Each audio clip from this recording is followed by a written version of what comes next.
KO Artist Sports. We're here with the one and only Tom Lobster, 360 Promotions. I'm always excited, man, to talk to you, attend your media events. Obviously, this is no different. You love the Palm downtown, right? For sure, yeah. Not mad at the food either. No, you can't be mad at the food, and whenever we have a great show like this to announce, it's an exciting time. It's a great show. Look, you got two of the most talented boxers in the sport of boxing. Chocolatito Gonzalez, you can't say enough about what Ramon has done in the ring. He opened up the door for the Superfly series. He's the most marketable, best-known fighter in that flyweight, super flyweight division. A fan favorite. He sold out the StubHub before, and you got Cecilia Breckus, where they just packed up all of her titles, but she has the whole table. She has all the belts you can get. Six championship belts. She has the ring pound for pound championship for the best pound for pound female champion, and one of the most charismatic, marketable. She's going to bring fans over from Norway. She sells out arenas, 10,000 seat arenas in Norway, and she's really chosen to fight here in the United States on HBO. So we're excited. This will be her second time on HBO. And I think the fan reaction is, after the first fight, everyone was excited, and now seeing her come back together with Chocolatito. And Chocolatito's in a tough fight. He's fighting Pedro Guevara, two-time champion from Mexico. The ticket started at only $25, so we priced this right for the fans. We want the fans to come down, fill up the arena. It'll be, Southern California. In December is going to be a lot warmer than a lot of other places in the world. Especially put the show anywhere else. Especially Norway. Cecilia said a lot of the fans are going to come over just to come to California to get some California sunshine. So we're excited about it. We're honored to be putting on and promoting HBO's last fight that's scheduled on their program. We big thank you to Peter Nelson, and we're gonna go out with a bang. Definitely, man. I'm excited about it, and I know you weren't able to finalize the opponent before today, but what could you tell the fans? Is it going to be, kind of somebody? Obviously, Kelly Race last time. Yeah, she was a good fight. She dropped her. She knocked down. It was a flash knockdown, but she knocked down Cecilia. First time she's ever been down in her career, and that was an exciting fight. But Cecilia's going to defend all of her titles. She's the undisputed champion, so she's going to defend her titles, and we're going to look forward to another exciting fight. Chocolatito's coming off of a great fight against Moises.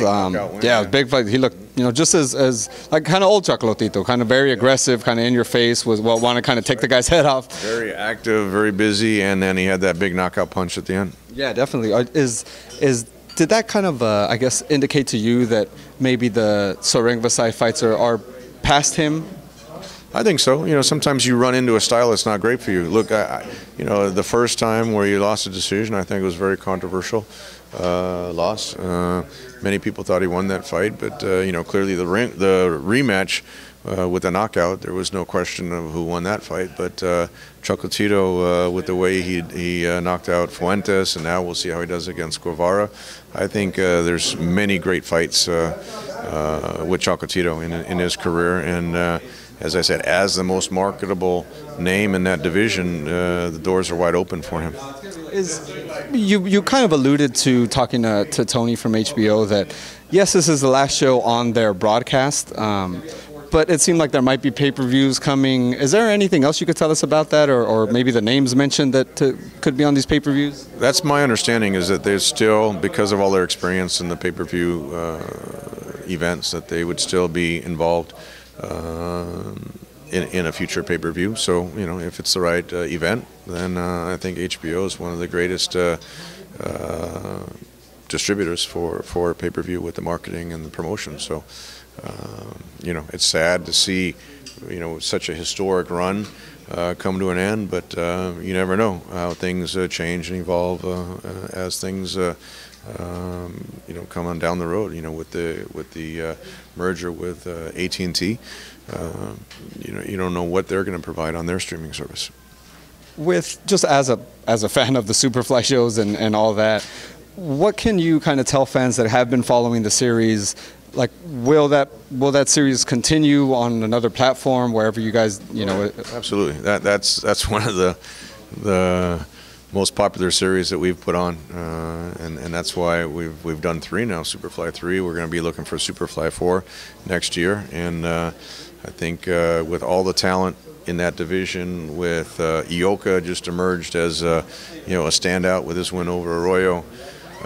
Carlos Cuadras is still out there.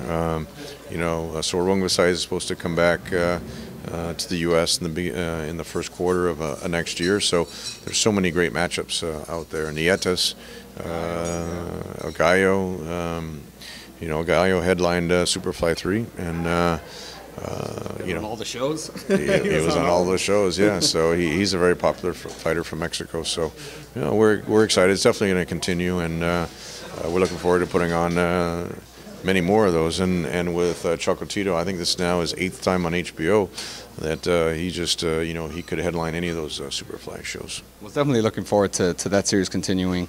Just lastly, man, last subject. Obviously, everyone wants to know what's the latest with Triple G. What's going on? How is he feeling? How close are we to a date, possibly a date announcement of him returning to the ring? Look, Triple G is. He was disappointed with the decision. We feel he won both of the Canelo fights, as many of the fans and the media, or at least he should still have his titles. But there's an extreme amount of interest with Triple G, and we're just sorting through the offers and see what's the best package we can put together for him. Is there any front runners, or is there maybe a date you could give me, or a date for sure he'll fight before a certain time, something like that? No, he's looking at March, April, May, somewhere in that time frame. There's really no front runner as of right now. Naturally, the biggest fight in boxing is a third fight with Canelo. Both of those fights have done extremely well. They're the biggest payday for both guys. Now Canelo has a deal with his own, so we're just going to look what's the best deal for Triple G, and hopefully we can put together a third fight with Canelo. Just quickly, obviously, So Canelo's fighting. question? I know, it's last subject. This is the last question. Okay. Just with the, I know. Sorry. Waiting for the steaks. with Canelo, with that fight with Rocky Fielding, Yeah. is there any concern on your end? Is if that maybe goes south?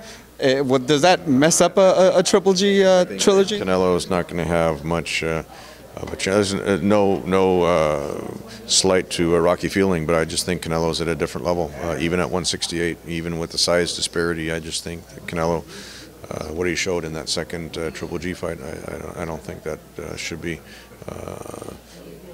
too difficult of a fight. But you can't tell how it's going to go until you actually fight the fight. So that's December 15th, and he did agree to fight at Madison Square Garden, where he refused to fight Triple G. So that's a little bit of an interesting twist. So if we do a third fight, there really shouldn't be an excuse why he couldn't fight at the Garden or somewhere else. But look, Canelo got a great deal on TV. Golden Boy got a good deal from DAZN, so we wish them well. If there's a way to do a third fight, I think that's one of those situations where the first two were so commercially successful that a third fight makes sense, and it's a fight that the fans really are still demanding. Well, looking forward to that. Looking forward to December 8th with Chocolatito and Cecilia. Appreciate you, Tom, as always. Thank you, sir. See you. Definitely, man. Thank